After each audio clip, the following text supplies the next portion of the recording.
this video, I'm going to show you how to convert XML into JSON.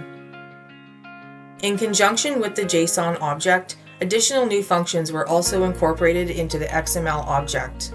XML data can now be easily converted to JSON and vice versa, using their respective objects. Let's get started by setting up some XML data. First thing to do is create the object. Using the set_XML function, we can load and create nodes in a given XML string. To view the data you just created, you can print the XML string by using the get_XML function. As you can see, we now have our XML data. The next few steps will show how to convert this data into JSON. Please note that by default, when converting data, JSON auto-converts strings to a numeric.